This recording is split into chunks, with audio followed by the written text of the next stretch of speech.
Hi there, my name is Margaret Wertheim, and today I'm going to be demonstrating for you my recipe for dark chocolate peanut butter balls. And I'm so excited about this recipe because it has so much less added sugar than most chocolate peanut butter ball recipes. A lot of the recipes out there have about 15 grams of added sugar per ball, whereas this recipe only has 2 grams of added sugar. And I promise that they're actually very, very delicious. So we're also going to use some natural sweetener in making them today. But before we get to that, I just want to thank you so much for all the comments and questions on Monday's video. In that video, I covered the importance of reducing sugar intake as an important strategy in keeping the holidays healthier. I also provided some tips to help you reduce the amount of added sugar in the treats that you make over the holidays.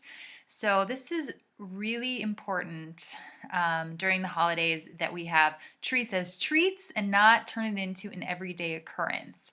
Because when we do that, then we end up, as the holidays are over, we end up craving sugar and wanting those treats every single day. And it becomes really difficult to eliminate that added sugar. And additionally, when we eat a lot of excess sugar over the holidays, we tend to gain weight. Americans gain generally 1 to 2 pounds over the holidays, which might not seem like that much, but oftentimes we don't take that 1 to 2 pounds off. So then the next year we put on another 1 to 2 pounds, and you can see how the weight just creeps up and creeps up over time. So, in order to keep the holidays a little bit healthier, it's a great idea to incorporate some low sugar recipes, such as this one for dark chocolate peanut butter balls. All right, so we're going to go ahead and get started with the chocolate peanut butter balls. And what we have here is half a cup of natural peanut butter. So that's peanut butter made with just peanuts and salt and no other ingredients. So the kind that has the oil that rises to the top. So you want to stir it first. And then what we're going to do is we're actually going to add 1 tablespoon of nutritional yeast. And the reason that we add nutritional yeast is it gives the peanut butter portion a really nice savory flavor.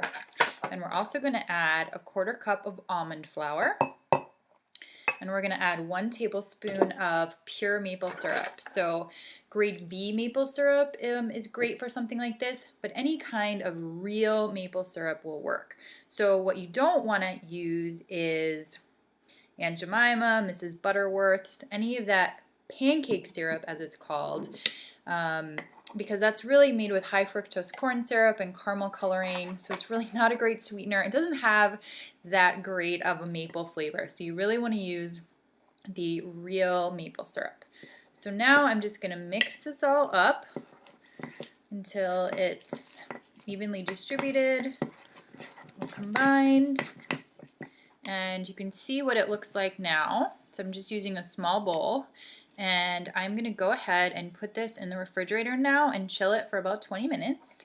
And then we will roll these in this peanut butter mixture into balls. Okay, so while our peanut butter balls are chilling, we're going to get the chocolate ready. So today I'm using 70% dark chocolate. You can use other brands, you can use higher cocoa content if you want. That will reduce the sugar content of the dark chocolate peanut butter balls even more. So use 4 squares of this chocolate. And that is about 1.5 ounces. And I break it up into chunks and I put it in a microwave safe bowl. Okay, so when you melt the chocolate, you really only want to melt it for maybe 30 seconds, check on it, and then add another 10 seconds if it needs it. But your chocolate should really be just melted. So often you might see a little chunk of chocolate still in there, but the rest of the chocolate's melted. Usually the rest of the liquid chocolate will help those chunks melt, because you really do not want to overheat the chocolate, because it really will burn and create a lot of smoke in your microwave and in your kitchen. So now we are ready to roll the balls, the peanut butter balls, into chocolate. So we take a little bit of peanut butter mixture like this and just use our hands. Roll it into a ball. I like to make a few. And I have parchment paper down here because things get really sticky, and the peanut butter balls will, once they're coated in chocolate, will stick if you just put them on a plate. So it's a really good idea to use parchment paper. So here are 2 of our peanut butter balls, and what we're going to do right now is I'm just going to take and drop one into this chocolate mixture. And you can see what I do here is simply roll it in the chocolate, take it out, rest it on the parchment paper, and then go through, oops, and do that with the next one, and try not to get melted dark chocolate all over myself. All right, and you go through and do that for all the balls, and then you need to go and chill them in the microwave for another 20 minutes before they're ready to be eaten, because you need that chocolate to harden.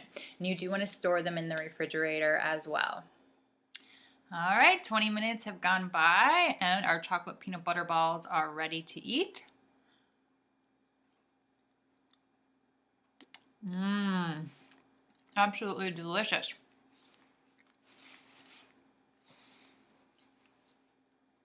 And the best part is there's only 2 grams of sugar in each chocolate peanut butter ball. So I really hope that you enjoyed that recipe, and I really hope that you'll try it out and trust me that they taste just as good with 2 grams of added sugar as they do with 15 grams of added sugar.